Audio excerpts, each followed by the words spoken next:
Muy buenas noches, buenas tardes, buenas noches. Eh, Vamos a empezar con nuestro aviso legal o disclaimer.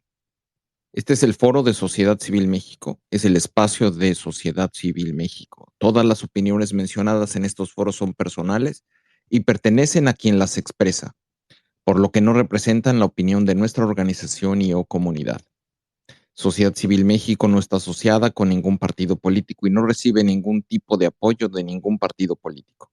Sociedad Civil México es un esfuerzo de miembros de la sociedad civil dispuestos a trabajar por México, su democracia e instituciones. De verdad, muchas gracias a todos los que ya se están conectando en estos momentos. Les vamos a rogar que puedan, por favor, compartir este espacio que es de todos nosotros, es tuyo, es mío, es de todos los que estamos aquí, para que llegue la voz de todo lo que vamos a comentar el día de hoy lo más lejos posible. En la parte inferior hay un botoncito para que puedan comentar sobre este espacio, hacer sus preguntas o comentarios. Y también en la parte superior una flechita para que puedan compartirlo en sus redes sociales. Muchas gracias a todos. Bienvenidos. Buenas tardes, buenas noches.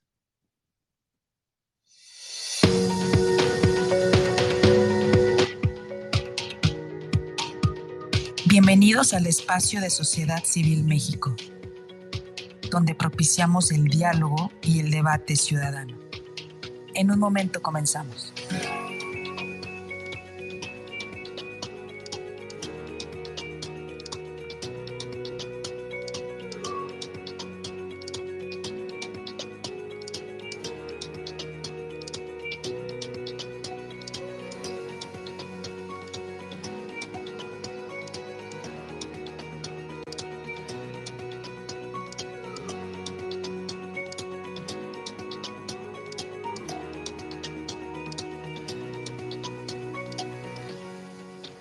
Síguenos en nuestras redes sociales.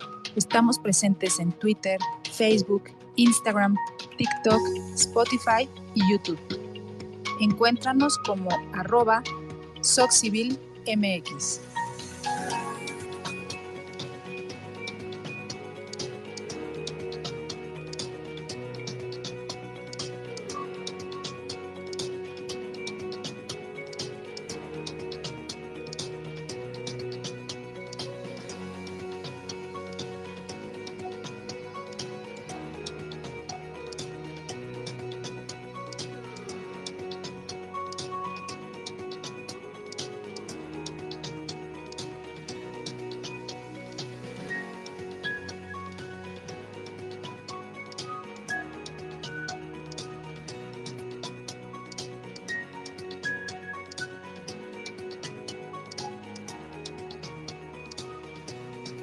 Hola, te mando un saludo desde Sociedad Civil México.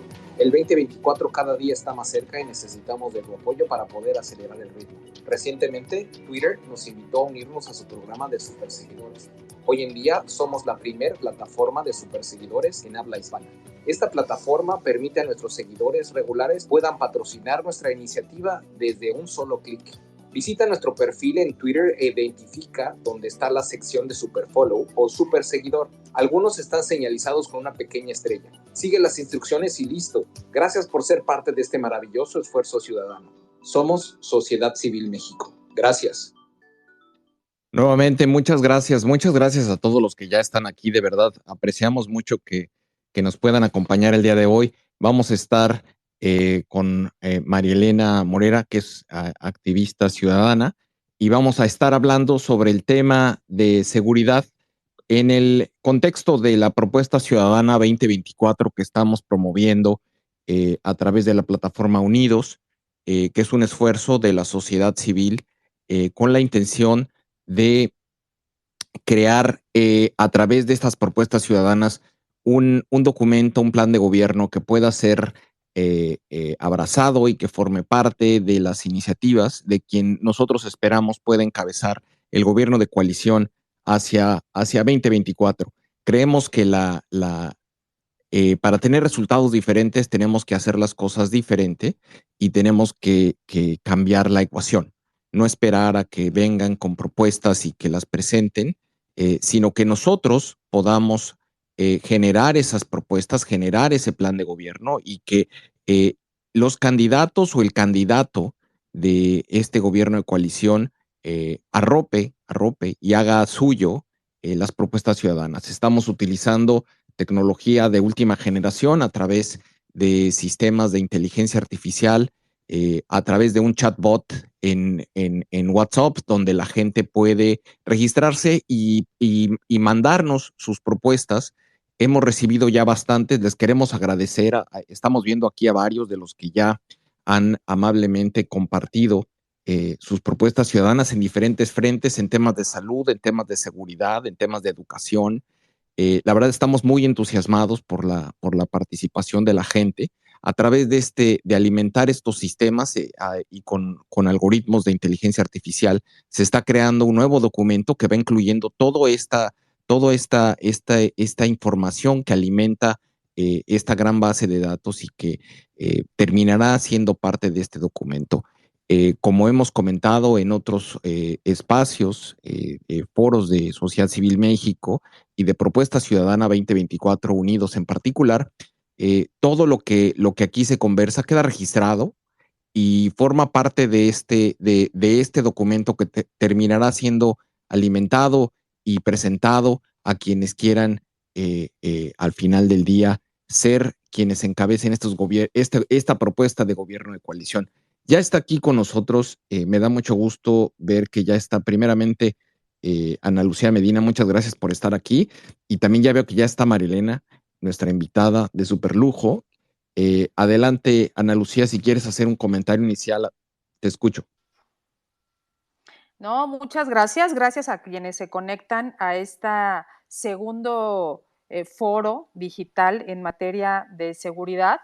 Como ya lo dijo Sociedad, este es un esfuerzo bien grande que estamos haciendo desde la iniciativa Unidos y con otras organizaciones que no solamente convocamos, sino que se están uniendo a este esfuerzo como Causa en Común, encabezado por Marilena Morera, para que entre todos hagamos esta propuesta ciudadana. Recuerden, como lo anunciamos el día 11 de octubre en nuestro evento de lanzamiento, esta propuesta ciudadana va a ser ahora sí que recabada y tomaremos en cuenta las diferentes opiniones de los ciudadanos por muchos medios. Uno de ellos es el chatbot del que hablaba Sociedad. También recuerden que está el sitio web unidospormx.com, donde se pueden registrar, o si no quieren registrar sus datos, pasan directamente a la opción de propuesta, donde están todos los temas incluidos para que propongan respecto a los temas que más les interesen o que sepan o que sean expertos o de lo que quieran opinar. Y por otro lado, estamos haciendo diferentes tipos de foros. Estos son los foros digitales a cargo de Sociedad Civil, pero también en fechas próximas habrá foros presenciales y foros temáticos. Entonces es un gran esfuerzo el que estamos haciendo para escuchar todas las voces, para recabar las propuestas de los ciudadanos, para que no nos quedemos en la queja, pasemos a la acción. Y la acción consiste en primer lugar en que nos pongamos a razonar, a pensar de qué manera podemos proponer respecto a los temas que les estaremos planteando aquí. Y después, como ya lo dijo Sociedad, haremos un gran documento que representará las voces de todos ustedes, donde estarán contempladas las propuestas, quedará por escrito. Creemos que es un ejercicio inédito. Si bien se han hecho muchos esfuerzos en diferentes etapas históricas del país para generar propuestas entre la ciudadanía, este es el primer esfuerzo que incluye medios digitales y que trata de llegar a todos ustedes a través del chatbot, del sitio web y de los espacios digitales como este. Entonces tiene mucho valor. Les pido por favor que lo compartan con sus conocidos, que compartan la liga de este space en sus grupos de WhatsApp para que sepan lo que se está construyendo, lo que se está generando aquí. No importa si sus contactos no tienen cuenta de Twitter. Pueden entrar como oyentes si es que quieren escuchar lo que está sucediendo y, ¿por qué no? Hay que invitarlos a que abran una cuenta de Twitter para que entren también como hablantes y hagan propuestas. Así es que hagan suya esta convocatoria, sean parte de esta convocatoria, siéntanse convocantes, llamen a los demás, intégrenlos porque es un ejercicio muy importante de la ciudadanía para la ciudadanía, para después hacer un pacto ciudadano político y que este gran documento, esta propuesta que estamos generando desde la ciudadanía sea entregada a los partidos políticos con vocación democrática para que se comprometan con ella a cumplirla y a llevarla a cabo en un futuro gobierno de coalición. Así es que es muy, muy importante y muy relevante su presencia el día de hoy aquí. Compártanlo, también compártanlo a través de un tweet, es muy fácil. Con la flechita que está en la parte superior sale un tweet automático compartiendo el enlace de este space y pues ahí pueden hacer también ustedes comentarios respecto a lo que aquí se está diciendo. Muchísimas gracias y muchas gracias, querida María Elena, como siempre, con la actitud que tienes de apertura y siempre destinando un rato de tu tiempo, de tu agenda para hablar con los ciudadanos y para que entre todos construyamos. Así es que estamos muy, muy contentos de tener a María Elena, a Causa en Común, y bueno, pues demos inicio a este segundo foro digital en materia de seguridad. Vamos comenzando, sociedad. Adelante, Marielena. Bueno, primero que nada, muchas gracias nuevamente por la oportunidad. Y la verdad es de que, como sabes, estamos abriendo estos espacios. Nos gustaría mucho conocer cuál es un poquito, que nos dieras un poquito la introducción del tema de seguridad, que podamos tener a lo mejor alguna visión sobre dónde deberíamos enfocarse o a dónde se deberían de ir canalizando propuestas, quizá, y después ir escuchando al público. Tenemos a gente que créeme que tiene un montón de ideas y siempre es bien, colabora mucho con todos nosotros y añaden valor. Ahora sí que bienvenida de nuevo. Adelante, Marielena. Buenas tardes. Buenas tardes, sociedad civil. Buenas tardes, Analu. Buenas tardes a todos y a todas. Me da mucho gusto pues volver a estar aquí con ustedes. Me parece que es un espacio maravilloso en el que podemos conversar, en el que podemos proponer y en el que podemos tener un México mejor.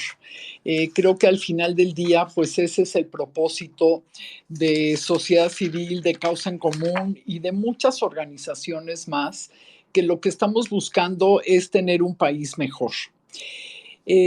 Ya como aquí se ha dicho, pues en Sociedad Civil y Unidos están haciendo un espacio importante para reflexionar sobre los temas que a todos nos preocupan y pues en el caso de hoy es sobre el tema de seguridad.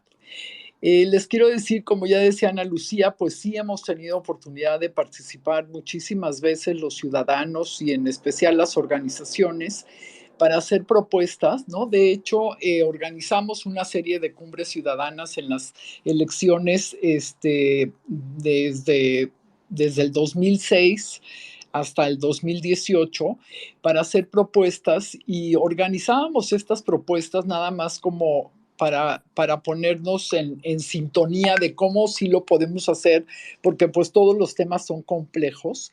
Las organizábamos por tema y después dentro de cada uno de los temas, si se refería a una propuesta que tuviera, que fuera con respecto a los cambios institucionales o si se referían a propuestas de políticas públicas, ¿no? Y así lo hemos organizado y lo pensamos también organizar para este 2024, y de todas estas propuestas, pues ya los candidatos a la presidencia y sobre todo los partidos también, porque pues consideramos que no llega una sola persona, sino llega la persona con su partido y en este caso ojalá lleguen las coaliciones. Y entonces cada partido nos contestaba a qué sí se comprometía o a qué se comprometía en forma parcial o a qué de plano no se comprometía. Pero dentro de cada uno de los rubros tenía que decir por qué, si no, o si de forma parcial, por qué no, o por qué solo de forma parcial. De esta manera empezamos a tener una idea muy clara de en dónde estaban los partidos políticos, cuáles eran sus intereses y cuáles realmente estaban interesados en trabajar con la sociedad civil. el último ejercicio que fue exitoso fue el que tuvimos cuando ganó Peña Nieto, y les platico que inclusive en el Pacto por México hubo muchísimos renglones que ustedes los pueden ver, que bueno, no les cambiaron ni una coma de lo que nosotros habíamos dicho. Después empezamos a trabajar con el gobierno, todas estas organizaciones. Sin embargo, pues ya todos sabemos el desenlace. Después de Ayotzinapa y de la Casa Blanca, pues no quedó mucho. Además, quiero decirles que la ley obliga a las autoridades a consultar con los ciudadanos la construcción de las estrategias de gobierno. El Plan Nacional de Desarrollo para el Gobierno se tiene que construir con los ciudadanos. Eso no significa que después nos hagan caso, pero sí me parece que hoy estamos mucho mejor organizados y que la tecnología, por supuesto que ayuda mucho para que después se pueda dar seguimiento a las propuestas que se hicieron, hacer indicadores, y entre más seamos en este compromiso, pues será más fácil hacer todo esto. La seguridad, ya entrando al tema, o la inseguridad, es un tema que nos toca a todos, ¿no? Y nos toca a todos, y precisamente por eso yo les diría que los primeros responsables de nuestra seguridad somos cada uno de nosotros. Entonces, la primera pregunta sería, ¿cuál es el nivel de mi cultura cívica? ¿No? Porque ¿cómo me puedo cuidar? Si algo me sucede, sé qué es lo que tengo que hacer o de plano no tengo ni idea. Desde lo más sencillo, como en el caso de una infracción de tránsito, prefiero darle una mordida al oficial o prefiero que me pongan la infracción.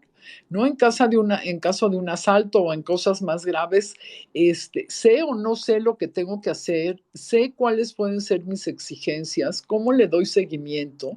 Entonces, desde el lado de los ciudadanos, sí quiero decirles que necesitamos tener un mucho mayor compromiso. Y yo les aseguro a todos los que están aquí participando el día de hoy, que si ustedes entran con el compromiso de hacer algo distinto, de verdad van a estar felices de poder participar, pero lo tienen que probar, ¿no? Y la primera forma de probarlo, y creo que sociedad civil nos lo pone muy fácil, pues es precisamente participando, porque todos tenemos algo que decir, ¿no? Me parece que la construcción de la seguridad sí es un tema sumamente complejo, pero al mismo tiempo es un tema que, como en el que todos tenemos alguna experiencia, pues también todos podemos participar, todos podemos tener una idea importante de cómo construir un país mejor, de cómo bajar la impunidad que hoy tenemos, que creo que es un tema fundamental para poder hablar de seguridad, porque mientras en México se sigan cometiendo tanto delitos menores como mayores y no haya sanción alguna, entonces pues la gente va a seguir delinquiendo y todos vamos a seguir con miedo. Solo para darle como una forma y contexto a esto, pues podemos hablar de la construcción de instituciones desde la parte legislativa o desde la parte de política pública, ¿no? Tanto del Sistema Nacional de Seguridad Pública, que según nuestro punto de vista se tiene que reconstruir. También podemos hablar con respecto a los policías, a las secretarías de seguridad. Podemos hablar de la Procuración de Justicia, qué está pasando con las fiscalías, cómo las fiscalías se tienen que mejorar. Por supuesto, el sistema penitenciario, que podríamos verlo como el último eslabón del sistema de seguridad, o la política de prevención, que también puede ser hablarla desde el principio, como parte del principio de la política de seguridad y justicia, o como parte del final de la política de seguridad y justicia, ¿no? Y ya después en políticas públicas, bueno, pues cómo se tendría que combatir el crimen organizado, porque no olvidemos que la tecnología sirve para cosas como las que nosotros hacemos, pero también ha incrementado muchísimo, por ejemplo, el crimen organizado, ¿no? También podemos hablar si queremos a los militares en seguridad o no, o si los queremos a veces o no los queremos nunca, portación y tráfico de armas, drogas, migración, ¿no? Entonces, el tema es amplísimo y realmente estoy muy emocionada de poderlos escuchar a todos ustedes. Muchas gracias nuevamente. No, hombre, gracias a ti. Y la verdad es que de verdad hemos estado recibiendo muchas propuestas por parte de nuestros participantes. Me gustaría, subió Pablo Ortiz, quien está aquí con nosotros. Gracias, Pablo, por participar. Y sé que siempre traes una propuesta y nos gustaría mucho escucharte. Veo también aquí a muchas otras personas que han participado en otros foros de otros temas y que nos gustaría también escuchar sus propuestas. Vamos abriendo. Pablo, adelante. Muchísimas gracias, sociedad. Buenas tardes, Ana Lucía. Buenas tardes a todas y a todos. María Elena, qué gusto volver a saludarte. Pues hoy les vengo a compartir ya en la otra oportunidad. Nos fuimos sobre cosas legales, acciones, y ahora les quiero compartir experiencia. Por el año 2016, por circunstancias, estuve viviendo y actuando en un hotel, y ahí tuve mucho contacto con policías de todas las regiones, y me di cuenta en pláticas de muchas cosas. Primero, los horarios, que yo no sé de dónde se sacan los 24 por 48. ¿Por qué? Porque me tocó acompañar a policías que cuando tienen ya más de 12 horas, cuando llegan a enfrentar una situación, están contra todo porque ya no tienen las condiciones físicas para enfrentar a los delincuentes. Siempre en esas circunstancias sin descanso, no pueden enfrentarlo. De veras, aunque descansen 48 horas, justamente ellos comentaban que es por no cubrir 3 turnos de 8 horas cada uno, entonces se hizo muy fácil tener ese proceso.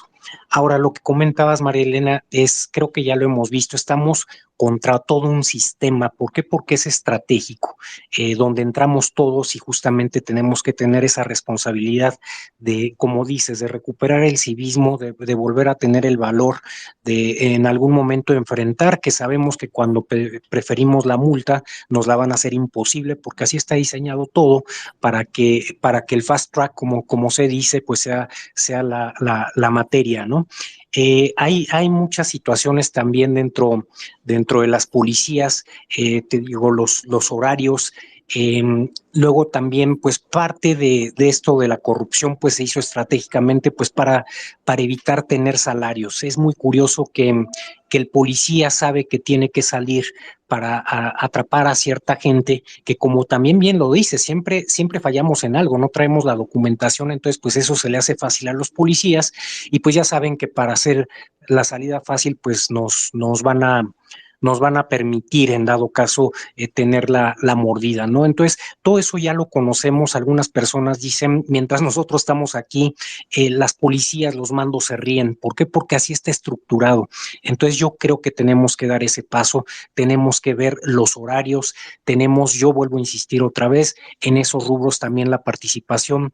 Comentabas también los consejos ciudadanos que se intentaron, vimos que se politizaron, vimos a gente que nada más iba por las remuneraciones en su momento que se empezó a dar, y son las mismas gentes siempre, gentes de partidos, líderes de partidos, gentes que infiltran. Entonces todo eso ha perjudicado mucho al ejercicio ciudadano. Entonces pues yo se los venía a compartir como experiencia, como vivido. Las policías de investigación, todos sabemos sus condiciones, es exactamente lo mismo. En algunas pocas ocasiones actúan justamente por cubrir su trabajo, pero en las mayorías es para tener los beneficios económicos y pues repartirlos entre los mandos. Entonces, a eso nos enfrentamos. Entonces, yo creo que tenemos que seguir brindando y haciendo la participación ciudadana, María Elena, porque sin esa supervisión y sin esa ayuda no va a haber autoridad que pueda con esto. Entonces, yo se los quería compartir y no sé qué opinen. Muchas gracias, Pablo. ¿Alguna opinión, Marilena, sobre el tema? Creo que aquí es un tema recurrente y te voy a dar un poquito de contexto porque nos han mencionado mucho el tema de la recuperación de espacios públicos para nuestras hijas y nuestros hijos, la calle, el parque, la plaza, la carretera, la escuela. Y esto que menciona Pablo, pues está alineado con esa recuperación y la participación ciudadana en esa recuperación de espacios públicos. ¿Cómo lo ves tú? Sí, por supuesto. Yo creo que tiene mucha razón lo que comenta Pablo. Los horarios, fíjense que los hemos estudiado ya en varias ocasiones en Causa en Común, y efectivamente esos horarios de 24 por 48 o de 24 por 24, o sea, realmente son una tomada de pelo para los ciudadanos, porque pues nadie puede aguantar trabajar 24 horas, ¿no? O 12 horas y que además tengas una puesta a disposición en la hora 10 y resulta que sales de trabajar en la hora 16 o 18. Entonces, lo estudiamos e incluso hicimos una propuesta para que los policías pudieran trabajar en horarios de 8 horas. ¿Y saben quiénes son los primeros que se quejaron? Los propios policías. Pero hay una razón de fondo. La razón de fondo es que generalmente están tan mal pagados que entonces ellos utilizan parte de su tiempo en trabajar en otras cosas, ¿no? Entonces sí creo que tienes razón, Pablo, tenemos que ver la manera en la que a los policías se les pague mejor, tengan mejores prestaciones, pero solamente sean policías, ¿no? Porque si no, todos nos estamos haciendo tontos y nos hacemos tontos también, como ya mencionaba Pablo, con el tema del salario y la corrupción. Si les estamos pagando mal, entonces es porque sus jefes saben que parte de su salario es lo que obtienen de la corrupción, ¿no? Y me parece muy injusto para los policías y muy injusto para los ciudadanos. Sobre los consejos ciudadanos, sí, mira, ha habido de todos. Hay algunos que son muy exitosos, por ejemplo, la Mesa de Seguridad la Mesa Ciudadana de Seguridad de Ciudad Juárez fue una mesa muy exitosa durante muchísimo tiempo y yo creo que de hecho sigue funcionando. Y fue exitosa precisamente porque había un gran compromiso de los ciudadanos que participaban ahí, un compromiso que estaba completamente separado de los intereses de sus empresas con respecto a los gobiernos, porque muchas veces en los estados y municipios pasa esto, que están tan vinculados los empresarios, por ejemplo, o los mismos ciudadanos que tienen negocios chiquitos y le quieren vender al gobierno, que pues es muy difícil separar la acción de exigencia de sus negocios. Entonces creo que esto vuelve a ser un tema de cultura cívica, ¿no? ¿Qué tanto compromiso realmente tenemos para estar participando y no prestarnos a que al momento de participar entonces nos estén cooptando? Y lo dejaría hasta ahí para escuchar a otros también. Buenísimo, buenísimo. No sé, Pablo, ¿tienes algún comentario o seguimos con otras, Pablo? No, nada más, justamente nada más olvidé que en el hotel, lo que comentas, María Elena, se turnan porque, por ejemplo, los que están en turno, unos se quedan a dormir en los hoteles, en los restaurantes, en todo esto, y pues mandan, entonces, pues obviamente la fuerza que debe de estar en la noche no está presente realmente y por eso luego superan a los oficiales que en alguna emergencia están. Entonces, eso que comentas yo creo que es de lo más valioso porque así se debilita a la fuerza pública. Buenísimo. Tenemos a Luis. ¿Cómo estás, Luis? Buenas noches. Muy buenas noches. Ahí Uy, Luis, se cortó. ¿Nos escuchas? ¿Se escucha bien ahí? ¿Ahí Sí, se escucha adelante. mejor? Sí. Muchísimas gracias. Siempre es un gusto escuchar a María Elena. La verdad es una persona muy inteligente y que siempre aprendemos mucho. A ver, mi tema va por dos lados. Uno, ahorita que tocaron lo de las policías municipales como las estatales, y eso lo sabemos todos, dependiendo del tipo de vehículo, es la cuota que les piden diaria. Ese es un tema que tenemos que trabajar, que tenemos que eliminar, el que tengan que pasar una lana por usar, si es una moto, si es una patrulla, si es una camioneta, en fin, hay cuotas y hay un tabular y eso ha funcionado de toda la vida y lo inventó el negro Durazo. Luego, yo le apuesto mucho al tema de las tecnologías en información. Hay mucha información en la red, demasiada información. Hay usos y costumbres digitales a través de las open sources, como son las redes sociales, las quejas que la gente sube, y también hay una información muy fuerte de los focos rojos, donde más incidentes hay, más delitos hay, más accidentes hay. Todo eso se puede alimentar un modelo predictivo para poder trabajar en dos ramas, la rama correctiva y la rama preventiva. Entonces, si tú mapeas una ciudad con toda la información que hay en redes sociales, con toda la información que hay de 911, de Cruz Roja, de bomberos, puedes tú crear un mapa vivo para saber dónde están los focos de mayor incidencia del delito que tú quieras o del accidente que tú quieras. Entonces, hoy con la tecnología podemos tener incluso una aplicación ciudadana para poder reportar lo que quieras, desde un bache hasta un delito en tiempo real. O sea, como que poder apostarle hacia allá.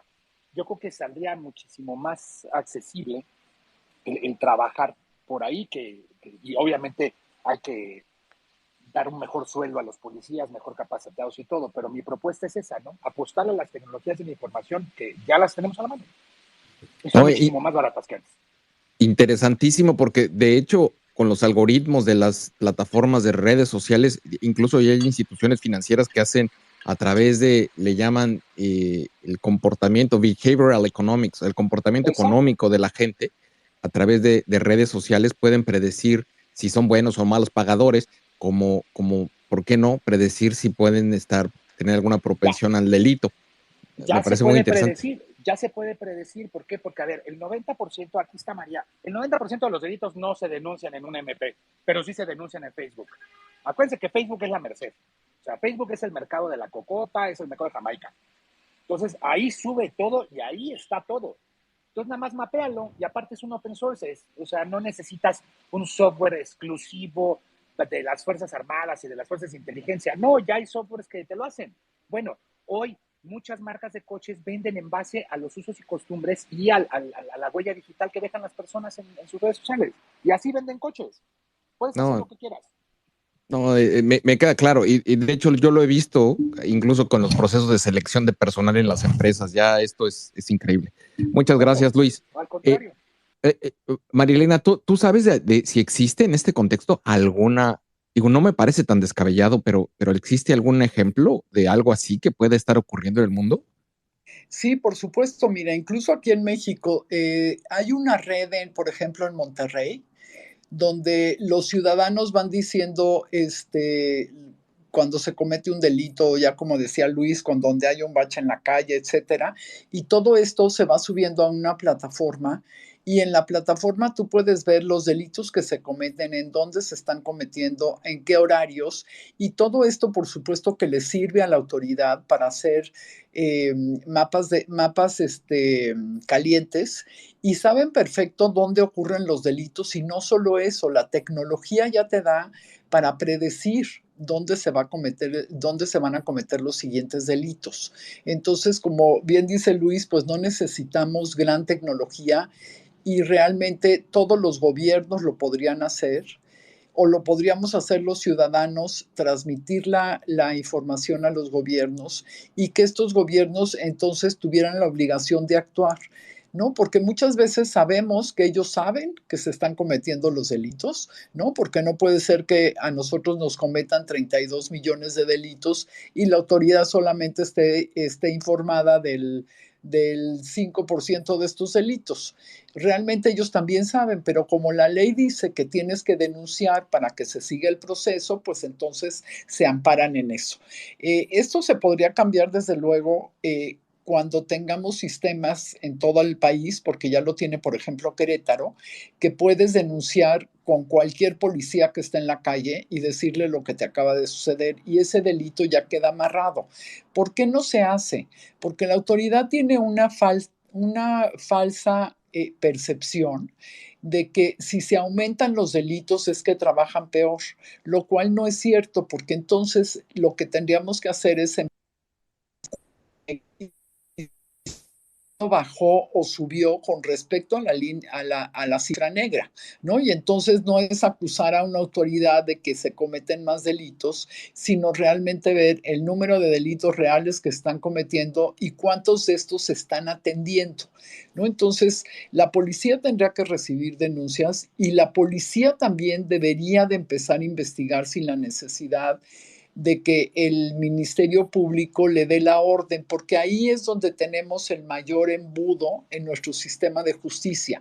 Si todos tenemos que esperar a que el Ministerio Público actúe cuando tenemos 350,000 policías en la calle y solamente tenemos alrededor de 12,000 ministerios públicos, bueno, pues la proporción de los ministerios es sumamente débil. Para eso sí se necesita un cambio a la ley, y este cambio a la ley, por supuesto que también lo tenemos que proponer. Ya, Luis, ¿quieres comentar algo? Nutrir el comentario. Es que, miren, estamos tocando un tema bien padre. A ver, tecnología. ¿Qué es un C5? ¿Qué significan las 5 Cs del C5? Comando, control, comunicaciones, cómputo y contacto ciudadano. ¿Ok? Montar un C5 si un gobierno estatal pone el terreno, no te gastas más de 500 millones de pesos. Sacamos la cuenta y se los juro que, oye, son 14,000 millones de pesos. No es tanto. Y con 500 millones de pesos montas un C5 muy decente, con instrumentos, con fierros muy buenos y con juguetes, o sea, hace softwares muy buenos. Son cifras estimadas, son cifras internacionales, esto es así como que muy claro. Entonces yo creo que es un camino que deberíamos de explotar para optimizar ¿cuál es el gran problema? La procuración de justicia. Si un policía municipal, a mí aquí en mi negocio, en 11 años me han asaltado 4 veces.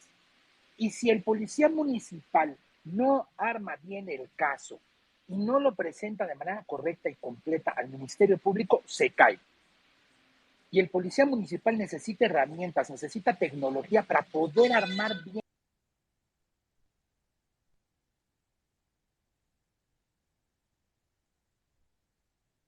No sé si fui yo o se perdió Luis.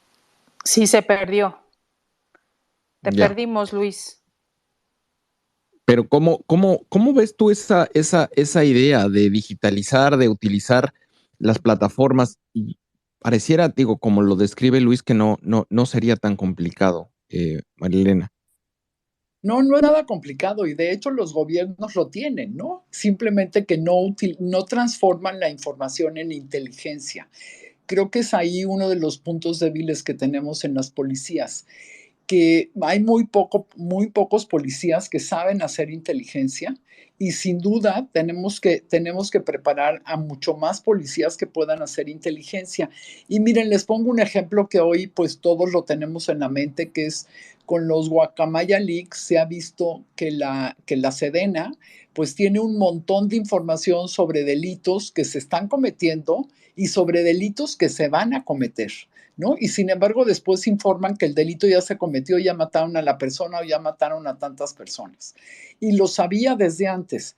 Esto, por un lado, es porque hay una política de abrazos, no balazos, pero por otro lado es porque, al menos hasta lo que ha salido hoy de Guacamaya, lo que sabemos es que la investigación de Sedena se queda solamente hasta ahí, hasta el informe, y sin embargo no hay un trabajo de inteligencia que sea donde se recopilen todos los datos y a partir de eso se puedan tomar acciones, porque definitivamente concuerdo con Luis, es súper interesante el tema tecnológico, y si lo están usando las empresas para tener mayor valor, para vender más, por supuesto que se puede utilizar en temas de seguridad para todos sentirnos muchísimo más seguros.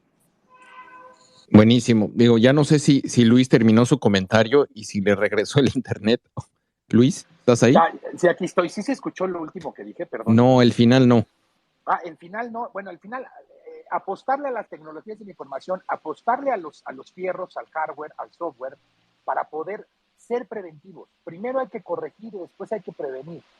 María es experta y sabe, creo que lo que estoy diciendo no creo que sea tan loco. Lo pongo en la mesa porque yo, que me dedico a ese rollo de la tecnología y estoy muy metido en la tecnología, me he dado cuenta que hay cosas fenomenales. Sí, hay que capacitar mucho al policía, pero si al policía le das las herramientas, lo capacitas y le das un mejor sueldo, sale mucho más barato que los abrazos y que los balazos. Muchas gracias, Luis. Vamos, no sé si tengas algún comentario, Melena, o vamos con la siguiente participación. No, seguimos con el siguiente, por favor. No, está aquí con nosotros Gustavo, quien la verdad es que es de los más entusiastas. A mí me da mucho gusto en lo particular. Siempre trae propuestas bien interesantes. Y Gustavo, bienvenido. Buenas noches. Gustavo, esto siempre pasa. O sea, hablo bien de alguien y después ya no me escucha. Gustavo, ¿estás ahí? No, a ver, vamos entonces con William. ¿Estás ahí, William? Tampoco está William. Ni William ni Gustavo. Aquí estoy, perdón. ¿Sí me Dale, escucha? dale, William.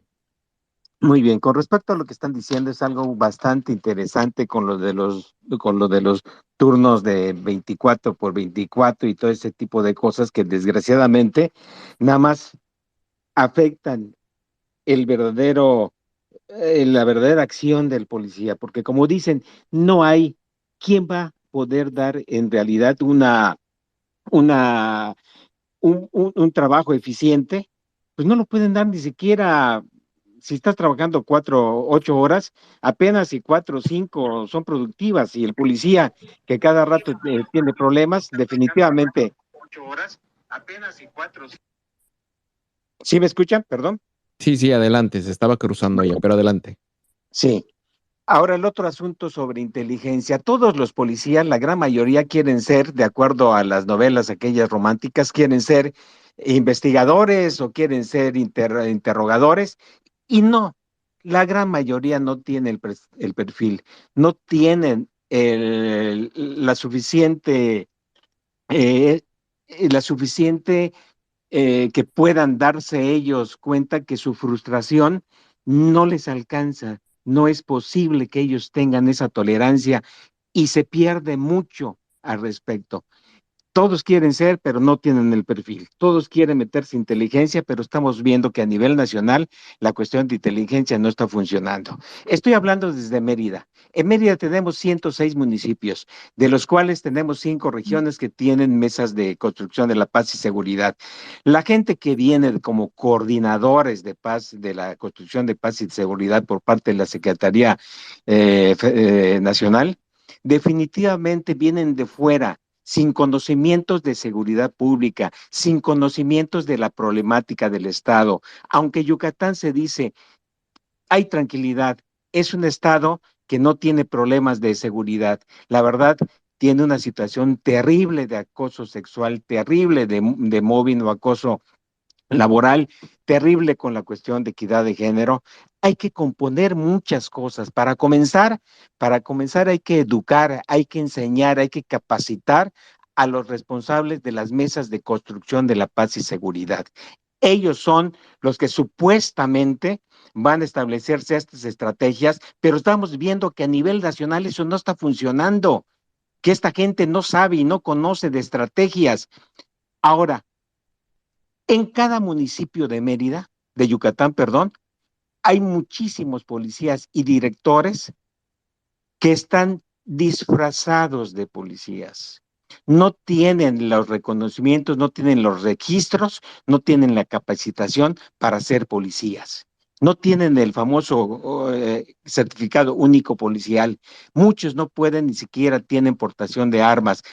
El Estado está inundado de drogas y hay mucha violencia. A que no salen los medios. Así que es necesario y es importante que esta situación se componga. Esa es parte de mi participación. Les agradezco mucho. No, William, muy interesante. La percepción de lo que está sucediendo en Yucatán siempre es muy positiva. Yo desconocía los detalles que describes tú, pero es muy interesante. Gracias por compartir. Gracias a ustedes. Muy interesante lo que todos comentan. Gracias, Marilena. ¿Cómo ves el tema? Y sobre todo me llamó mucho la atención el tema, porque habla del perfil para hacer investigación y yo pensaría que en mucho tienen que ver también los protocolos de investigación, que yo no sé si existen. ¿Qué nos puedes comentar? Sí, sí existen protocolos de investigación, quizás valga la pena revisarlos, pero sí existen. Y sí tenemos policías muy buenos que investigan, pero son los menos de los menos. Entonces, por supuesto, se tienen que preparar a los policías y lo básico es lo que ya decía William, que tengan el certificado único policial que les exige el Sistema Nacional de Seguridad Pública. Sin embargo, también habría que revisarlo porque el certificado contiene tres pruebas separadas, que es la de control y confianza, la de habilidades y destrezas y la de comportamiento, ¿no? Entonces, es muy difícil que estas tres pruebas confluyan. Y además que, bueno, pues sí hay que decirlo, este gobierno, si no ha podido construir ni siquiera seguridad a nivel federal, pues menos está al pendiente de lo que está sucediendo en estados y municipios. El tema de Yucatán es muy interesante, William, porque efectivamente todos tenemos una percepción de que en Yucatán no pasa nada, pero las cosas empiezan a pasar de lo menor a lo mayor y como tú bien dices, hay que atender el problema de violencia sexual. Como tú dices, que tienen un grave problema ya, porque si no se atienden los problemas, entonces los problemas van creciendo, ¿no? Y esto me hace recordar el tema de justicia cívica. Fíjense, hay muchísimos jóvenes que delinquen o que cometen acciones no cívicas, digamos, cuando son muy jóvenes y de ahí, como no pasa nada, pues van creciendo de acciones no cívicas a acciones delincuenciales, porque nadie se toma el tiempo de ver qué está pasando con este joven y por qué está tomando en las calles, por qué se está drogando, por qué le aventaron vidrios a una casa, por qué se están peleando. Y en el momento que eso no se atiende, entonces la gente pues va subiendo de nivel, ¿no? Y cada vez es más agresiva. Por eso es que es muy importante el programa de justicia cívica que que se acordó en este gobierno, pero no se implementó porque no había recursos, pero es la primera parte para prevenir que después se cometan delitos. Entonces, aquí el tema de justicia cívica, por ejemplo, en Yucatán sería muy importante implementarlo y por supuesto cuando ya hay actos graves de acoso sexual, pues por supuesto que tienen que ver con el sistema penal. En efecto, las 5 regiones de seguridad y paz que va gente de fuera, dizque a recomendar lo que está sucediendo ahí, pues no funcionan, porque la seguridad se construye de abajo hacia arriba. ¿Qué está pasando en una comunidad? Y luego, pues, ¿qué está pasando en un municipio? Y así hacia arriba. Y si los que quieren implementar un sistema de seguridad no conocen la región, pues muy difícilmente van a saber qué es lo que tienen que hacer, porque no pasan las mismas cosas en Yucatán que lo que pasa en Chihuahua o que pasa en Tamaulipas o en Veracruz. Entonces, por eso es que es tan importante poner la visión desde lo local para después irnos a lo nacional. Muchas gracias. Quiero, es lo que te iba a preguntar, William, ¿quieres hacer algún comentario adicional? Sí, tiene muy claro María Elena lo que podría ser, pero en cuestión del acoso y la equidad que sucede en las policías, en la policía estatal y en las policías municipales, peor está. Así que el problema está desde la capacitación de los policías. La capacitación de un policía municipal aquí en Yucatán cuesta 25,000 pesos, incluyendo los 5,000 pesos que cuesta el examen de control y confianza. No tienen el recurso los municipios. Se supone que para el 2023 va a haber ya recursos para los municipios, según el presupuesto federal. Pero hoy por hoy no hay policías que tengan el certificado único policial en los municipios. Si acaso están muy contados. Los directores de policía, la gran mayoría, no tiene tampoco el certificado. Como yo dije, son policías, son ciudadanos disfrazados. Es importante que se abra a la sociedad, que se haga unas auditorías ciudadanas, que se permita al ciudadano, porque incluso en las mesas de construcción de la paz y seguridad no permiten que los ciudadanos participen, aunque lo dicen y lo comentan, pero en realidad eso no ocurre. Es importante que se abran, que permitan que los ciudadanos participen, estén pendientes de lo que está ocurriendo. Los consejos municipales de seguridad de los municipios únicamente están en el papel, no apoyan en nada a la población, no apoyan con estrategias. Así que es importante que a nivel nacional esos consejos se les capacite, se les exhorte y se les supervise para que en realidad funcionen como consejos para ayudar a la población y para ayudar a los policías municipales. Muchas gracias. Muchas gracias, William. Muchas gracias. No sé si, María Elena, tengas algún comentario o vamos con más comentarios. Vamos con más comentarios. A ver, ahora sí ya está aquí Gustavo. A ver, ahora sí, no me quedes mal, Gustavo, por favor. ¿Estás ahí? Sí, me escuchan, ¿verdad? Adelante, adelante. Bueno, buenas noches y muchas gracias a Sociedad Civil por los inmerecidos comentarios que haces a mi persona. Yo trato de ser crítico positivo. Siempre he dicho que hay que criticar lo que está mal, pero proponer una posible solución. Por eso mis propuestas han sido en ese sentido, no solo criticar, sino proponer. Y felicitar a María Elena, a la que he seguido desde hace muchos años, y sobre todo por su carrera, por lo que hizo después de lo que sufrió. ¿Se imaginan que cada mexicano hiciera lo que hizo María Elena cuando tiene un sufrimiento de esa naturaleza y que crea una organización? Pues ya no sería el mismo México, ¿sí? No obstante eso, estamos dentro de esas organizaciones, pero sí para mí, sobre todo, bueno, siempre he dicho que las mujeres son más guerreras, más honestas, por cierto, porque yo he trabajado todo mi servicio, toda mi vida generalmente fue en el servicio público federal, estatal y municipal, y si alguien ha sido honesto y comprobadísimo, han sido las mujeres. No sé por qué esa naturaleza de la honestidad, seguramente porque son madres, porque saben lo que significa la vida, no sé, pero yo no conozco, créanmelo, no conozco una mujer deshonesta o que haya sido corrupta, por lo menos dentro de mi función.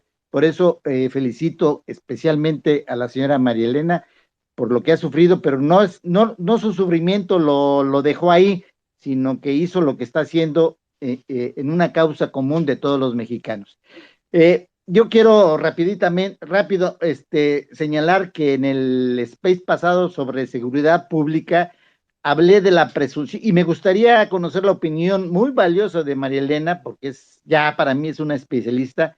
Hablé de la presunción de la minoría de edad y me equivoqué porque dije que la presunción de la minoría de edad debe demostrarse y me equivoqué al decir que era la presunción de inocencia. No, es la presunción de la minoría de edad, no de inocencia. ¿Y qué significa esto? Y quisiera que me diera su opinión valiosísima, María Elena.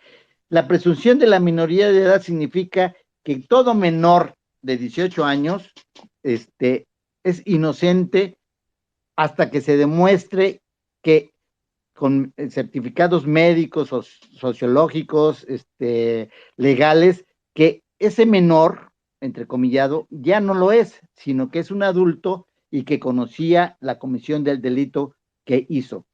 Por eso hablo de que a nivel constitucional se debe de establecer la presunción de la minoría de edad, salvo prueba en contrario, porque ahorita fácilmente los menores de edad que son cooptados por la delincuencia organizada y ellos mismos, por cualquier delito que cometan, saben que en 4 años van a salir libres o a lo mejor hasta en menos. Entonces, hay que establecer ya una presunción de la minoría de edad y no dejar que el menor de edad, solo por el hecho de tener 18 años, que para mí no es suficiente, que se establezca por la edad que una persona es inocente, bueno, no inocente, sino menor de edad y que por lo tanto no debe de ser juzgado como un mayor de edad, está mal.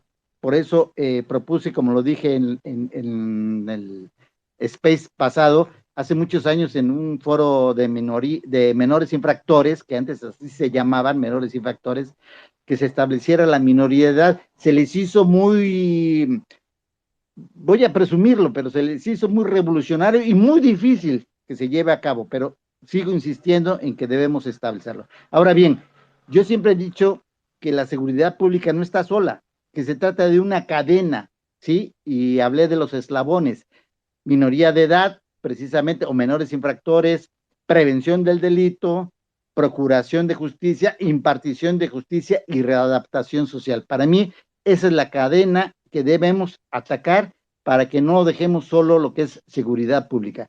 Y ya hablé y hice mis propuestas en materia de seguridad pública, que espero que la señora María Elena los vea y sobre todo me diga por qué estoy mal. Y si estoy bien, que lo dudo, también lo diga. Y ahí propongo que sociedad civil realice un space para que especialistas como ella hablen y digan, Gustavo Morlet propuso esto y creemos que está bien por esto y esto, creemos que está mal por esto y esto. Es mi sugerencia, pero bueno, ya entrando en materia, yo quisiera hablar, porque ya hablé de los otros eslabones, de los derechos humanos. Acabamos de leer en un tuit dije que era, ya no recuerdo la palabra, pero dije que era una porquería de recomendación, entrecomillado, porque no es una recomendación, la 46/2022 que emitió la señora Piedra, porque es una piedra, de la Comisión Nacional de los Derechos Humanos en contra del Instituto Nacional Electoral, que como sabemos, y si no lo saben, está prohibido constitucionalmente, pero le valió gorro. Y al presidente, pues ya sabemos que no me vengan con el cuento de que la ley es la ley. La apoyó cuando ella no puede intervenir en materia electoral, pero sobre todo, créanmelo, es de hechos que sucedieron hace más de 25, 50 años, no recuerdo ahorita de qué fecha, y propone que se reforme al INE. Imagínense si en cada recomendación que emitiera la Comisión Nacional de los Derechos Humanos propusiera que se reforme la autoridad a la cual fue acusada. Ojalá y lo haga cuando haya una acusación, una queja en contra del Ejecutivo Federal, y entonces proponga que se reforme al presidente, la presidencia, y sobre todo que se destituya al presidente de la República, sobre todo en la actualidad. Creo que ese punto es gravísimo. Yo no lo había visto en mis años de humano, de servidor público y de abogado. Créanme que da asco esa recomendación que, insisto, no es una recomendación, parece un manifiesto político de Morena a favor del presidente para desaparecer el INE. Entonces, es bien importante que nos enfoquemos en ese punto. Y mi propuesta sobre derechos humanos, y que quiero que opine la señora María Elena, crear un comité o un consejo de vigilancia y evaluación de los derechos humanos. ¿Qué quiere decir esto? Las recomendaciones se emiten en contra de un servidor público, pero ¿qué creen? Van dirigidas a ese servidor público que la emitió para ver si la acepta o no la acepta. ¿Qué va a pasar? Obviamente, yo fui subsecretario de gobierno y de asuntos jurídicos, ahí le agregué esa parte en el gobierno del estado, y ahí creé ese comité. ¿Para qué? Para que no sea el servidor público contra quien se emite la recomendación el responsable de aceptarla o no. Obviamente no la va a aceptar y va a decir miles de cosas a su favor. Entonces, a través de este comité o consejo de vigilancia y evaluación de los derechos humanos, obviamente integrado por la misma autoridad quejosa, por un consejo de ciudadanos, por la Contraloría Estatal o Federal o como se llame, y otros órganos, la Procuraduría General de Justicia, examinen esa recomendación y digan si es procedente o no, obviamente debidamente fundamentada. Esa es mi propuesta. Por lo que hace la justicia cívica administrativa de la que habló ahorita Marilena, si ustedes recuerdan y revisan la grabación del foro pasado, yo hablé de que es fundamental, y creo que se lo propuse a Causa en Común, porque hizo un estudio interesantísimo sobre la justicia cívica, que elaboremos un space sobre la justicia cívica. Ahí supuestamente no hay delitos, hay infracciones, pero es mentira, son delitos si ustedes quieren menores. Romper un vidrio es un delito, y el vecino va y se queja con el juez civil o cívico, o el juez de paz en varios estados, o en Barandilla, que es peor, y no pasa nada, ¿sí? Entonces, es necesario una verdadera reforma integral en justicia cívica para que haya cero impunidad. Otra propuesta es, y también espero el comentario de doña María Elena, sobre qué le parece que los delitos de feminicidio sean competencia del Fuero Federal, por la importancia que tienen, por la gravedad que tienen y por la continuidad de que se cometen ellos. Entonces, que sea la Procuraduría o la Fiscalía General de la República en todos los estados que conozca y resuelva, y obviamente los jueces federales de estos delitos de feminicidio. Esas son mis propuestas. Yo espero que haya un space con la señora nuevamente, María Elena, para que diga, no ahorita, sino después para que diga en qué estamos bien o en qué estamos mal, o qué hay que quitarle o qué hay que agregarle. Nuevamente, felicidades a la sociedad civil y sobre todo a la señora María Elena. Buenas noches, sigo pendiente. No, muchas gracias, Gustavo. Y María Elena, yo te alerté. Gustavo es uno de los más entusiastas presentándonos propuestas en términos de seguridad.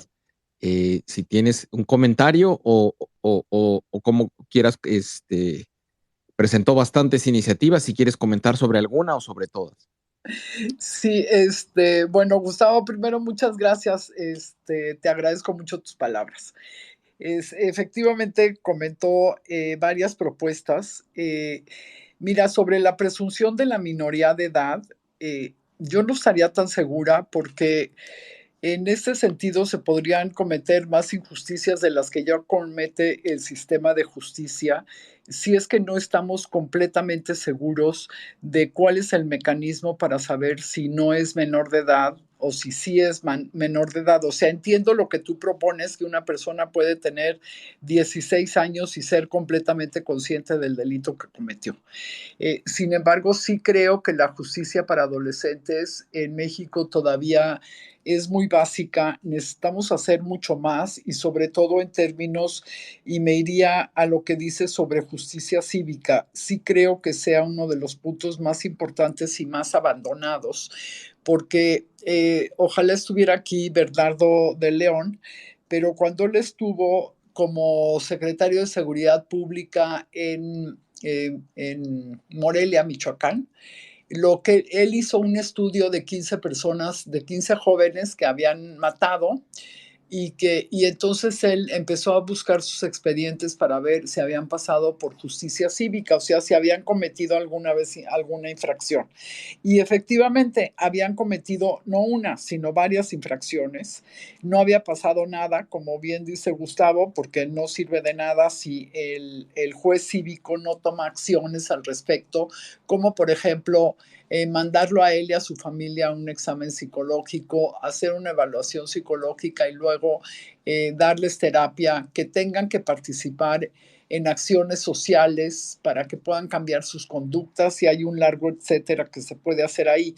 Me parece que es uno de los espacios más importantes para hacer cosas y yo sí lo pondría como una sugerencia. El Consejo de Vigilancia para el tema de derechos humanos, miren, lo que pasa es que esta señora, como bien pues su nombre lo indica, es de piedra y no tiene idea de lo que está haciendo ahí. Ella no pudo haber emitido una sentencia en contra del INE, porque no le corresponde, porque está prohibido y porque además ni siquiera no está respetando a los ciudadanos, ni siquiera tantos delitos que se cometen en México en contra de los derechos humanos y se dedica en esta vez a hacer un pronunciamiento en contra del INE, una recomendación en contra del INE, y en otras ocasiones ha hecho muy poquitas recomendaciones a las violaciones a los derechos humanos. Pero en las épocas que sí funcionaba la Comisión Nacional de los Derechos Humanos, y ahí sí tendríamos que hacer una propuesta de cómo evitar que nos vuelva a suceder lo que nos sucedió en este gobierno, que esté cooptada, al igual que muchos otros órganos autónomos que o los coopta o los destrozó, hacer una propuesta de cómo evitar esto. Pero cuando sí funciona la comisión, quien es la institución acusada, generalmente sí acepta las recomendaciones porque es un tema como de, ¿cómo les diré? Como de justicia pública. ¿no? Y entonces la fortaleza de la comisión es precisamente señalar lo que se hizo, tener las bases bien fundamentadas y lograr que acepten las recomendaciones. En algún momento también se pensó que fueran vinculantes las recomendaciones, pero pues en ningún país del mundo las oficinas de derechos humanos, las comisiones, perdón, son vinculantes. Entonces, pues me quedaría en estos dos comentarios y por supuesto, pues sí, si nos permiten en sociedad civil, pues participaremos para ver todas las propuestas que al final del día, al final del tiempo con todos los procesos de foros tengamos para lograr la mejor propuesta ciudadana hacia las autoridades en 2024. Y por favor, todos los que quieran participar, que levanten su mano, porque veo aquí muchos oyentes, pero no han levantado su mano. Sí, no, a ver, Gustavo, por alusión, si quieres comentar y después vamos con Connie. Adelante, Sí, Gustavo. Sí, rapidito, le doy toda la razón a la señora María Elena en cuanto a que se cometerían injusticias, pero yo estoy hablando de un supuesto y eso implica a todo el juicio o proceso penal o desde la investigación. Estamos suponiendo de lo que debe ser, no de lo que es. Cuando hablo de la presunción de inocencia, hablo de que se va a demostrar jurídicamente sin cometer injusticias, porque si nos vamos a eso, pues entonces desde que se inicia la investigación, ahora la carpeta de investigación, pues estaríamos fritos. No, yo hablo de lo que debe ser, ¿no? En ese sentido. Y en cuanto al cumplimiento de las recomendaciones de derechos humanos, a lo mejor a nivel federal, pero a nivel estatal es un porcentaje increíblemente grande de no cumplimiento, o suponiendo que las acepten, no se cumplen, que ese es otro problema. Sí, todo el mundo las acepta, pero ahí las deja y a ver, se nos olvida y no se cumplen las recomendaciones y la propia señora Marilena no me va a dejar mentir. ¿Cuántas recomendaciones de la Comisión Nacional de Derechos ha emitido en contra del gobierno federal o de autoridades federales que no se han cumplido? Que ese sería un dato bien interesante. Por eso insisto en que debe crearse ese comité, sobre todo de los ciudadanos, donde esté el ciudadano, para que vigile que primero se acepte y luego se cumpla. Gracias. Muchas gracias, Connie. ¿Estás ahí? Aquí estoy. Bueno, yo quiero decir algo iría un poco antes de todas estas sugerencias. Es un tema de prevención de violencia en las familias.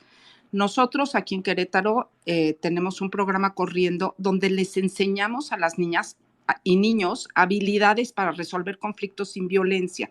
Si no trabajamos desde la familia, vamos a seguir atendiendo víctimas de violencia. Se tiene que invertir en la prevención de violencia. Mi propuesta es que del presupuesto de seguridad, un porcentaje se dedique a prevención de violencia en las escuelas desde temprana edad, para que los niños tengan herramientas y puedan vivir una vida diferente, libre de violencia. Los datos son terribles en el tema de la violencia infantil. Somos número 1 en violencia infantil según la OCDE.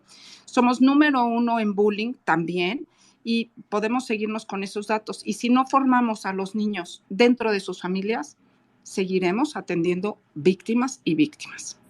Solamente quiero añadir esto. Nosotros trabajamos este programa de prevención de violencia con resultados muy alentadores y estaríamos muy dispuestos a participar como tengamos que participar. Muchas gracias, sociedad. No, muchas gracias a ti y de verdad, si quieres compartir, yo te invitaría a que pudieras subir una propuesta, porque me imagino que debes tenerlo muy articulado por el nivel de conocimiento y la importancia del tema en nuestra plataforma y ojalá que pueda ser parte de lo que queremos proponer, porque definitivamente es un tema bien, bien relevante. Sí, mira, por supuesto que lo puedo compartir, me meto a la plataforma y lo comparto, les pongo una presentación, que nos quiera buscar, somos Puerta Abierta IAP, nuestro trabajo empezó con niñas violentadas y de ahí diseñamos nuestro propio programa de prevención de violencia. Estamos trabajando ahorita en 2 escuelas primarias en Querétaro y tenemos pues, resultados muy alentadores. Ya tenemos 7 años haciéndolo, o sea, sí tenemos experiencia y seríamos los más felices en sumar. Así es que lo voy a hacer en la plataforma. Sí, y por favor, mándanos a Ana Lucía y a mí un mensaje directo para que tengamos, estemos coordinados y pues bueno, sigamos en contacto. Nos encanta que puedas sumar. Gracias. De acuerdo, gracias. María Elena, ¿cómo ves tú el tema de pues este tema tan importante que empieza desde la familia? Sí, por supuesto. Creo que la prevención de las violencias, porque hay muchos tipos de violencias, es fundamental y por supuesto es fundamental en las escuelas.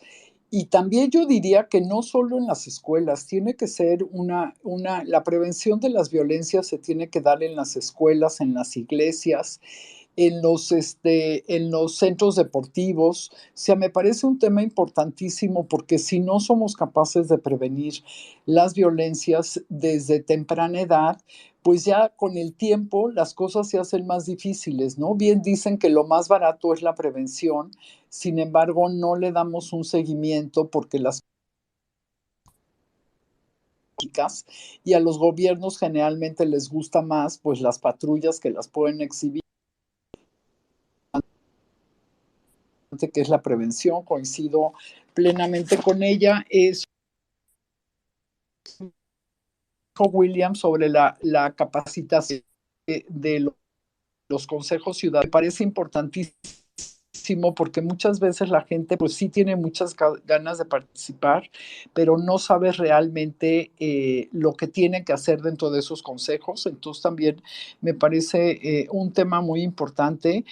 Y creo que pues los consejos podría ser de vigilancia, el que decía Gustavo, yo no diría que por la aceptación o no, sino vigilar que después que acepten una recomendación, esta recomendación se cumpla a cabalidad, porque generalmente pues no la cumplen a cabalidad. Y otro tema con respecto al feminicidio, si debe de ser del fuero federal, yo creo que no, yo creo que tiene que seguir siendo del fuero local.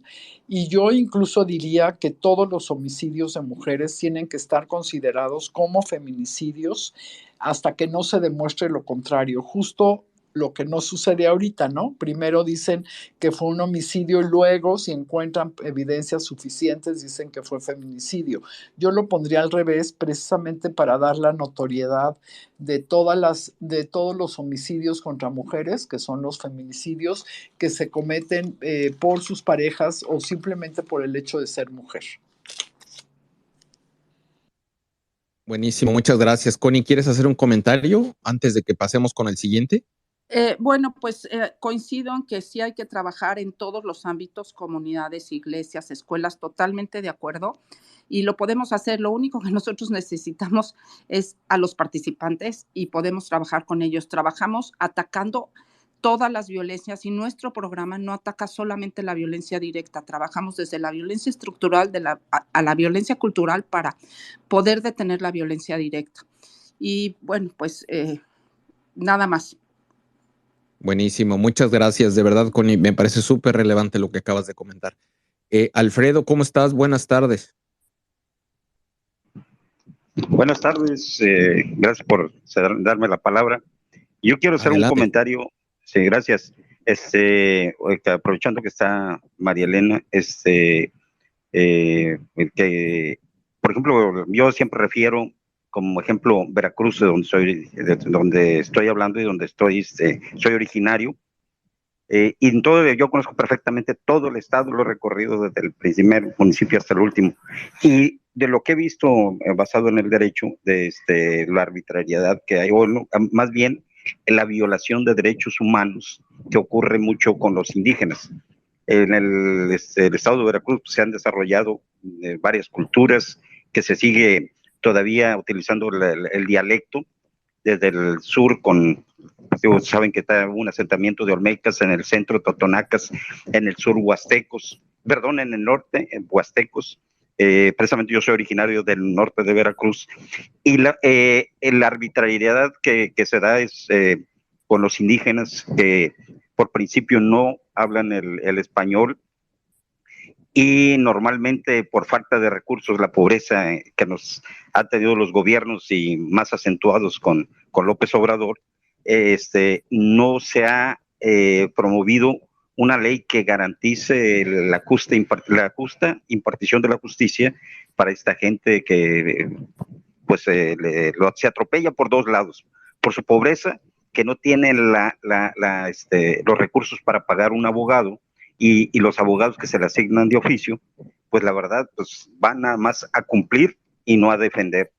Y por el otro, pues nunca, yo creo, aunque está establecido en la ley que debe de proporcionarse un traductor, no se lleva a cabo, y a veces injustamente deben de saber que hay mucha gente, muchos ciudadanos que están en la cárcel sin una sentencia, sin ninguna defensa, y a veces por delitos simples están ahí encarcelados, y pues digo, es una arbitrariedad, y más pues con autoridades que en vez de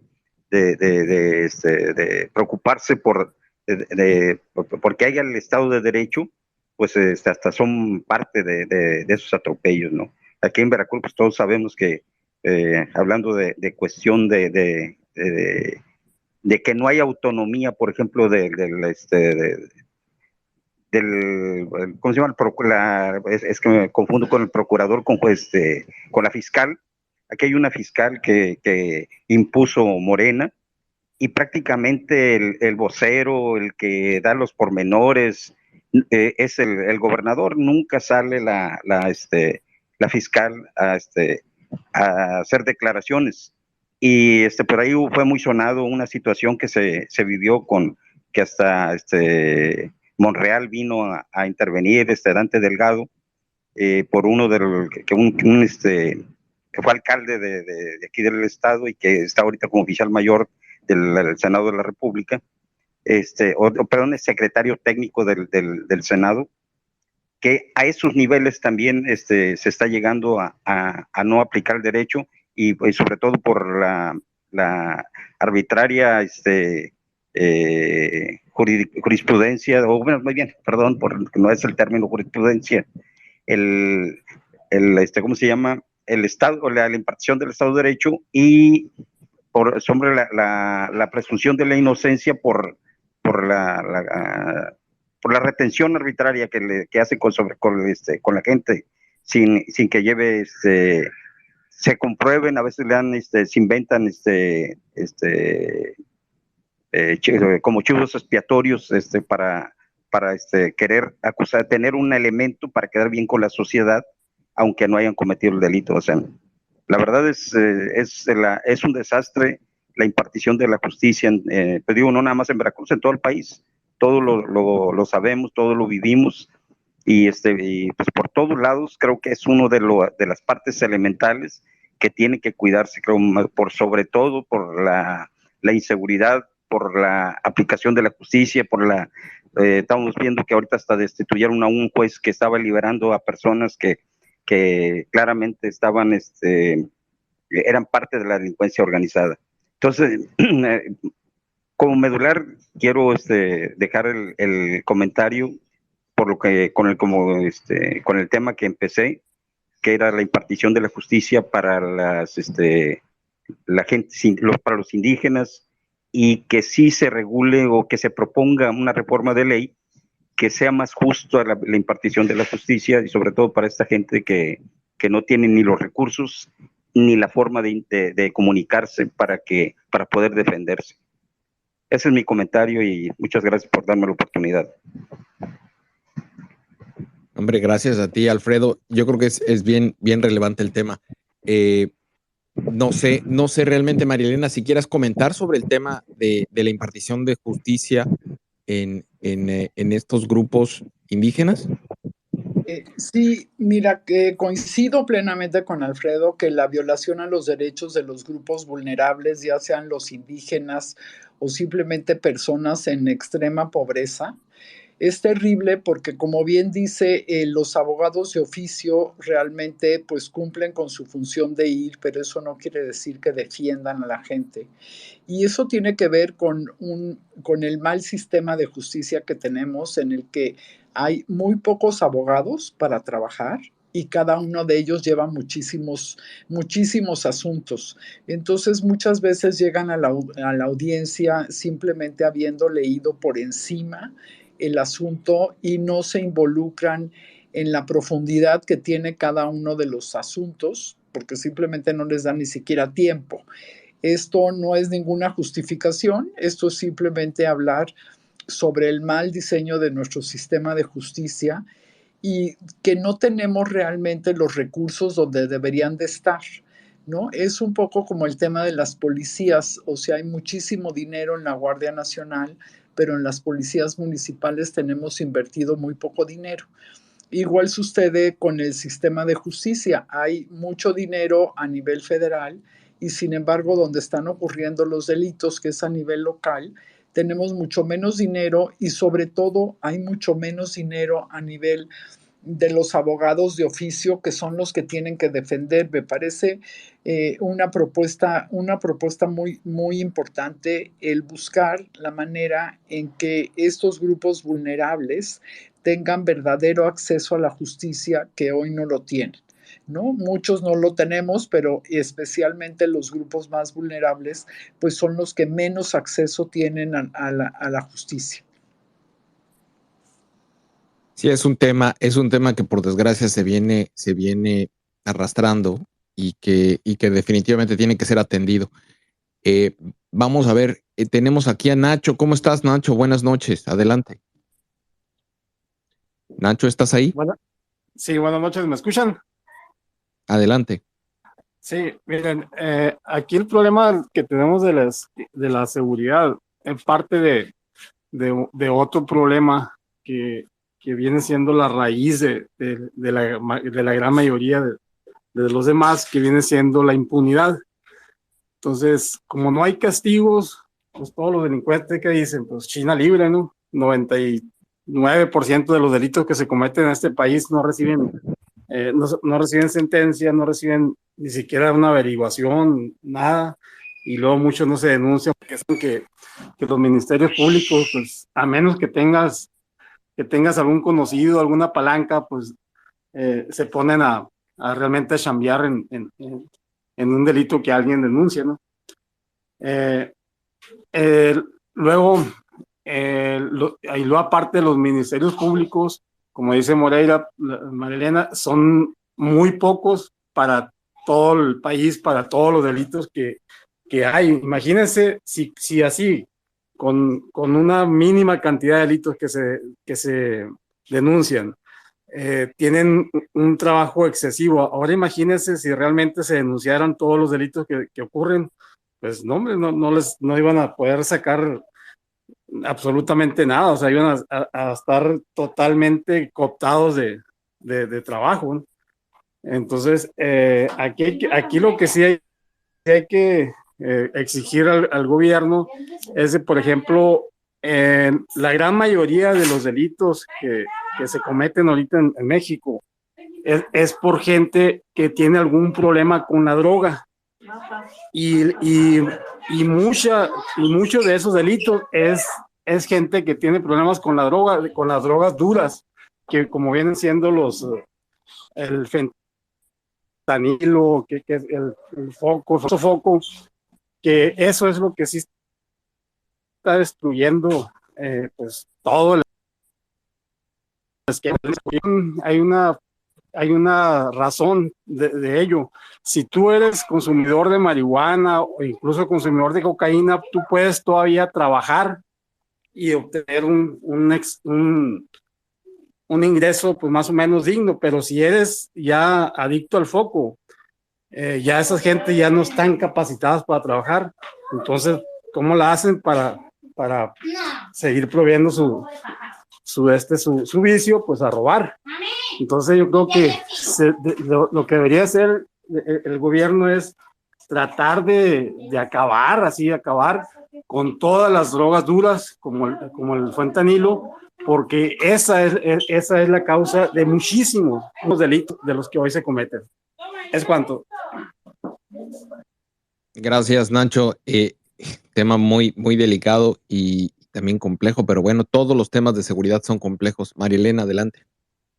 Sí, pues sí, Nacho, sí tienes razón que si todos los delitos se denunciaran, pues estaríamos en un caos, pero mejor estar en el caos denunciando todos los delitos a que se sigan haciendo tontos pensando que tenemos pocos delitos.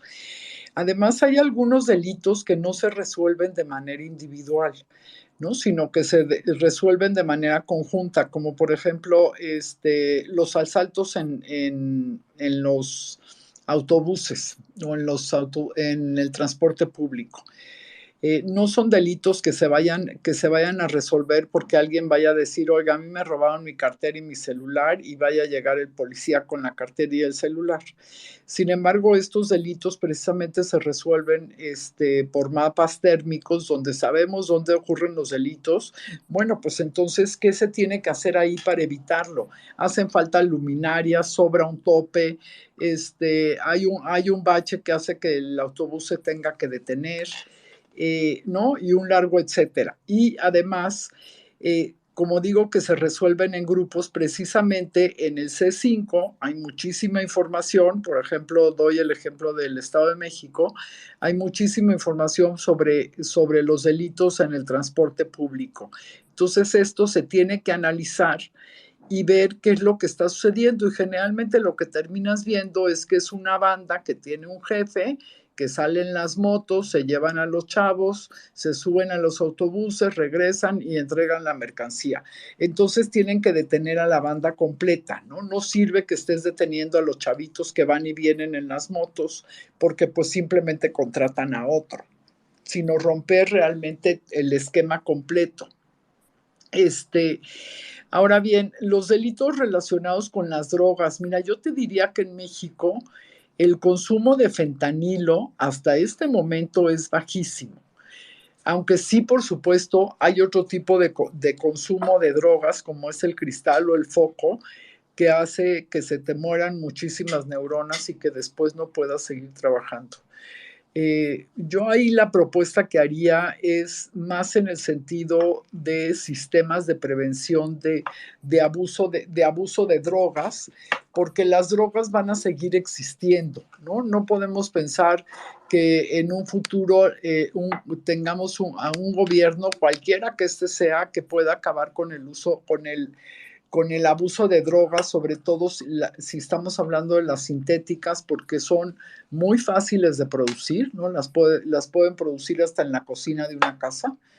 Y entonces sería creo que sería, pues sí sería importante que acabaran con ellas, pero me parece que eso no va a suceder. Entonces, en este sentido, yo me iría muchísimo más al tema de prevención de uso de estupefacientes, que realmente puedan acabar con este tipo de drogas. Sí, no, totalmente de acuerdo. Estamos llegando ya casi al final, nos quedan menos de 9 minutos. Tenemos algunas manos ya levantadas, vamos a darle prioridad a la gente que no ha hablado, después regresaremos con los que ya hablaron. Está Gabriel Hernández y después José Montesinos. Gabriel, ¿estás ahí? Sí, hola, buenas noches. Se los encargo breves, porque sí, ya traemos poco tiempo. Gracias. Bueno, así tan breve. El problema de la inseguridad es todo lo que en su momento se dejó de hacer. Y de pronto, ahorita se agudiza. Y yo me incluyo también. De pronto hago comentarios responsabilizando completamente a López. Pero esto es desde antes y todos, no nada más el gobierno, la misma sociedad. ¿Por qué diablos no exigir que se cumplan? El problema de la inseguridad es la impunidad. De pronto hay muchas organizaciones que defienden a personas que han tenido problemas con la ley, pero el problema es ese, que la primera vez caen y de pronto ya pierden el miedo a pisar la cárcel. Y por otro lado, también el sistema no está diseñado para que se cumplan las leyes. Yo les preguntaría por qué, suponiendo en el DF que es donde hay más, ¿por qué no exigir que cada policía, aparte de la cámara de la patrulla que debería de traer, también traiga una cámara individual en la cual veamos realmente si hay o no hay abuso? Porque como sociedad estamos acostumbrados a que se haga la voluntad de Dios en las bueyes de mi compadre. Para prueba ahí está lo que sucedió hace poco con Noroña. No contaba con que había un video y así sucede. Siempre el pendejo del policía, el imbécil del policía, el hijo del policía, que no hace bien su trabajo. De entrada, pues les falta capacitación, estoy de acuerdo. Pero precisamente esas cámaras evitarían de que la gente, de pronto, cuando a mí un policía me llama la atención, quiero un policía que sea un vil inútil. Pero cuando agreden mis derechos, quiero un policía de primer mundo. Y en muchas ocasiones he escuchado, cruzas la frontera y respetas la ley. ¿Por qué? Porque ahí sí te hacen respetarla. Aquí en México no la respetas porque no hay nada que te obligue a respetarla. Los medios de comunicación, la misma sociedad y las autoridades no les interesa la seguridad. De pronto ahorita nos quejamos de los resultados que tenemos. Vuelvo a repetir, sí se agudizó con López, pero esto no es nuevo. Esto es de nosotros mismos. De pronto nos escandalizamos. Una noticia de mataron a tal y de pronto nos vamos con la voz del pueblo. No, pues sí, pinche policía manchado. Pero no analizan de que los medios de comunicación para vender lo que buscan es el morbo. Y de pronto nunca tenemos la curiosidad de pronto enterarnos bien qué fue lo que pasó. Desgraciadamente eso de la opinión pública legalmente al juez no debería de interesarle, pero desgraciadamente en la realidad sucede, de que por el simple hecho de que fue policía y de pronto mató a un delincuente, ya, con eso se acabó. Las leyes que tenemos en México, prácticamente la gran mayoría en cuestiones de seguridad, son una calca de las que existen en Estados Unidos. El problema es que aquí nos escandalizamos. De pronto, los mismos gobiernos tienen miedo de hacer que se cumpla la ley por temor a ser acusados de represores. Vamos, no me suena lógico que de pronto un grupo de 200, 300 maestros eviten el tránsito de trenes. Pues, carajo, ¿para qué diablos está el Estado? ¿Cómo es posible que una autopista te la cierren en los dos sentidos por 10, 12 horas? Porque a lo mejor sí es muy válido lo que está motivando ese grupo de gentes de 80, 100 gentes, pero carajo, es que se respete en las leyes el Estado de Derecho que se supone tenemos. Como sociedad de pronto no apostamos nosotros mismos por la seguridad, porque desgraciadamente, y no entiendo mucho, es que aparte de la necesidad que los obliga a ser policía, sí conocía gente que quieren, o sea, no es necesidad, son los menos, pero sí hay quien aún quiere ser policía por querer, no por necesidad. Desgraciadamente, pues no apostamos nosotros como sociedad, y más aún todo el sistema, el Poder Judicial, el Poder Legislativo, creen que inventando leyes se va a disminuir la inseguridad. No es cierto. Digamos, la izquierda en especial, desde que empezó a gobernar en el DF, una manera muy estúpida de manejar a la gente, es decir, se detuvieron 99, se consignaron 96 y se sentenciaron 95. Es la manera de vender seguridad. Pues para mí no debería de ser que fuera la percepción lo que sintiéramos, el no tener miedo de que tus hijos, tus familiares salieran de noche. Es eso, básicamente, que pugnemos porque se cumplan las leyes y exigir de pronto a las autoridades de que si el gobierno federal destina un peso para seguridad pública, no permitir que gobiernos estatales y que gobiernos municipales desvíen ese recurso que estaba destinado para seguridad pública. La capacitación también es primordial, pero cuesta dinero. Aquí en el Distrito Federal lo que hacían, sí hay bastantes actualizaciones y cursos especiales y lo que ustedes quieran. El problema es que si vas a invertir ya en capacitar a tu gente, no la mandes saliendo de